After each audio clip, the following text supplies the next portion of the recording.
Vamos lá, galerinha, vamos para a nossa segunda parte da aula. Vamos falar um pouquinho sobre os povos fenícios e vamos falar também sobre o povo persa. Vamos lá, povo fenício.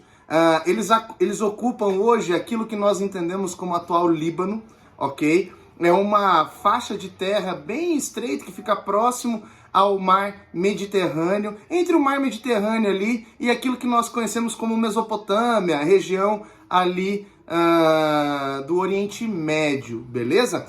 Economia, pessoal, vamos passar pela a ideia econômica do povo fenício. Primeiro de tudo, eles viviam em uma região montanhosa, em outras palavras, eles não conseguiam desenvolver a agricultura e eles não conseguiam desenvolver muito o pastoreio de animais. Então nós vamos observar que eles vão ser grandes comerciantes de uma madeira que vai se desenvolver ali na região montanhosa do povo fenício, né? Essa madeira ela vai levar o nome de cedro, posteriormente cedro do Líbano. Essa madeira ela era muito comercializada com os povos egípcios. E pasmem vocês, uma informação bacana aqui. Os povos egípcios eles mandavam papiros em troca de madeira.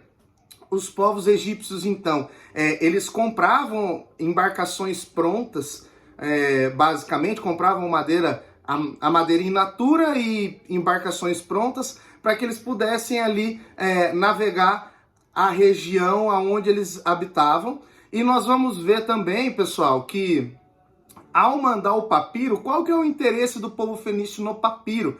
Nós vamos observar que o povo fenício ele vai revolucionar a escrita da época. Apenas lembrando um detalhe importante, os primeiros povos, né, o primeiro povo a desenvolver a escrita vai ser o povo assírio, ok? Nós vamos ver então que esse povo assírio, povo assírio não, povo sumério, correção, povo sumério. Esse povo sumério desenvolvendo a escrita que nós chamamos de escrita cuneiforme, nós vamos observar que, assim, eles desenvolveram essa escrita para fazer uma marcação comercial. Eles não desenvolveram a escrita para nenhuma outra coisa a não ser essa questão de contabilizar coisas. É claro que no mundo em que eles viviam, ninguém gostava de perder nada, nem perder dinheiro, eventual dinheiro, digamos assim. Nós vamos ver que o povo fenício, então, eles vão desenvolver a escrita baseada em 22 caracteres, muito parecido, pessoal. Tanto é que acredita-se que vai até inspirar um pouco a escrita grega, né?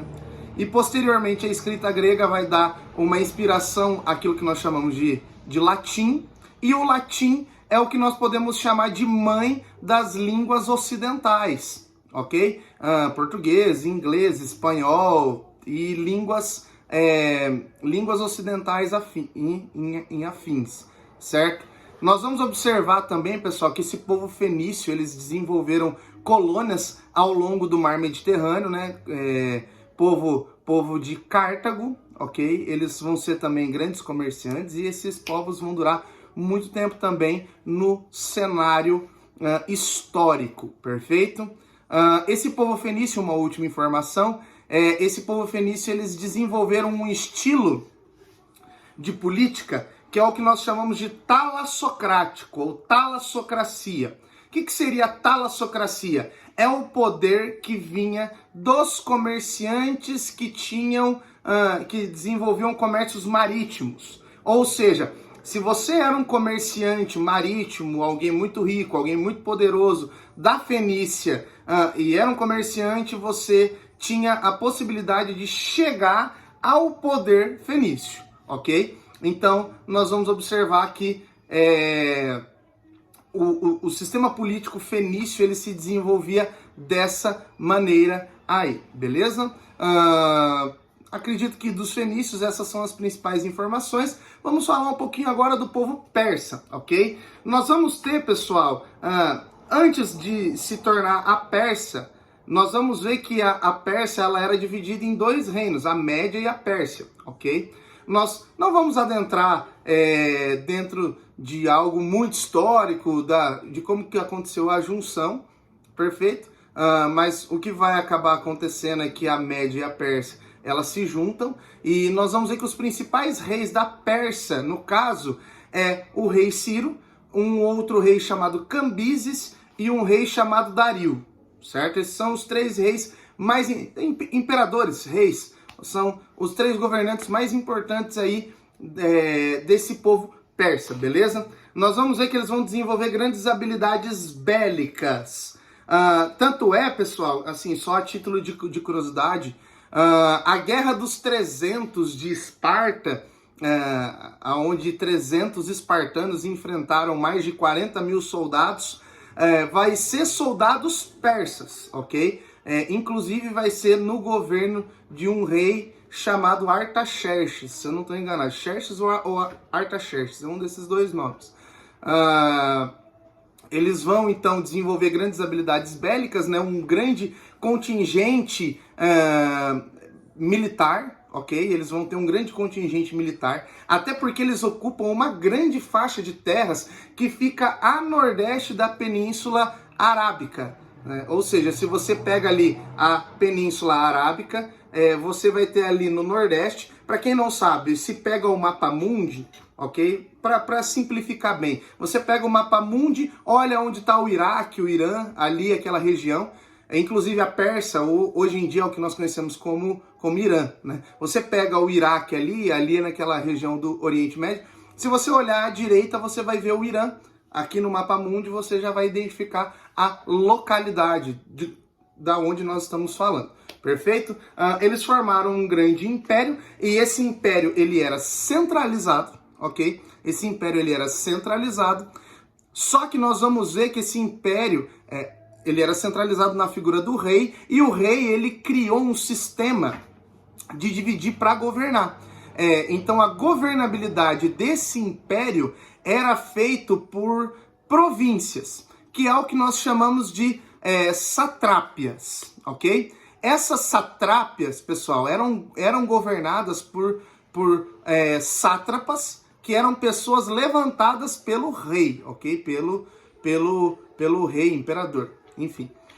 Nós vamos observar que para que não existisse corrupção em larga escala, porque existiam várias ramificações de poder e de governo e de divisão em várias localidades ali do Império Persa. Nós vamos observar que o rei, ele convocava aquilo que nós chamamos de olhos e ouvidos do rei, certo? Esses olhos e ouvidos do rei eram como se fossem fiscais, perfeito? E eles eram enviados de maneira a não ser descobertos, perfeito? Eles iam, digamos assim, à paisana, sem ser descoberto, para que eles pudessem investigar se a satrápia estava realmente correspondendo com o pagamento correto dos impostos, se o sátrapa ele não está tentando promover uma revolta para dividir uma parte do império e tudo mais, certo? Uma lógica bem interessante, né? Conforme os persas eles foram dominando territórios, quanto mais território, mais pessoas, quanto mais pessoas, mais impostos. A função desse olhos e ouvidos do rei era avaliar se aumentou o valor dos impostos ou se diminuiu. Se você está dominando o território, o valor do imposto diminuiu, tem algum tipo de coisa errada, porque conforme você aumenta a dominação, você deveria aumentar também a arrecadação de impostos, porque seriam mais pessoas dominadas, perfeito? Então nós vamos observar essa característica aí do povo persa também.